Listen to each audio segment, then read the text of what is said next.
Wait loss recipe number 1. 15 gram oats எடுத்திருக்கேன். 15 gram ஓட்ஸை ஒரு கிண்ணத்தில் போட்டுட்டு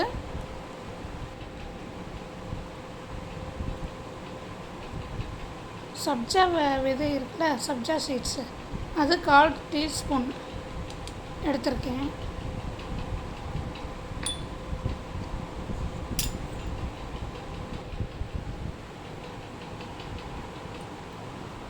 அடுத்து 2 ஸ்பூன் நான் தயிர் எடுத்திருக்கேன்.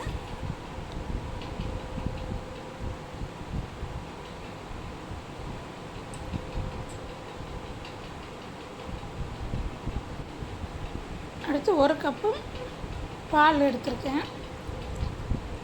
இதை ஊற்றிட்டு நல்லா மிக்ஸ் பண்ணி நைட்டு ஃபுல்லாக நம்ம ஊற விட்டுருந்தோம்.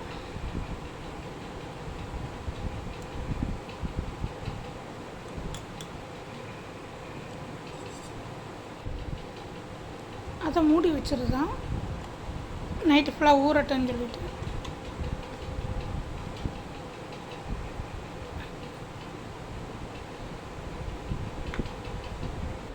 அடுத்த நாள் காலையில் அந்த தயிரும் பாலும் நல்லா உறைஞ்சி தயிராகிருக்கும். ஏன்னா நம்மளுக்கு பாலை விட வெயிட் லாஸ்க்கு நம்மளுக்கு தயிர் தான் நம்மளுக்கு ரொம்ப நல்லது. தயிர், மோர் எல்லாம் எடுத்துக்கலாம். ஏன்னா இது நம்ம கம்மியாக தான் நம்ம எடுத்துருக்கோம். இதில் நம்மளுக்கு எவ்வளோ ஃப்ரூட்ஸுனாலும் நம்ம போட்டுக்கலாம். நான் வாழைப்பழமும் ட்ராகன் ஃப்ரூட்ஸும் போட்டிருக்கேன். நீங்கள் ஆப்பிள், ட்ரை ஃப்ரூட்ஸ் அந்த மாதிரி எதுனாச்சும் மிக்ஸ் பண்ணிக்கலாம். நான் வாழைப்பழமும் ட்ராகன் ஃப்ரூட்ஸும் போட்டிருக்கேன். இதை நம்ம ரெகுலராக எடுத்துக்கிட்டு வந்தாலே வெயிட் லாஸ் ஆகும்.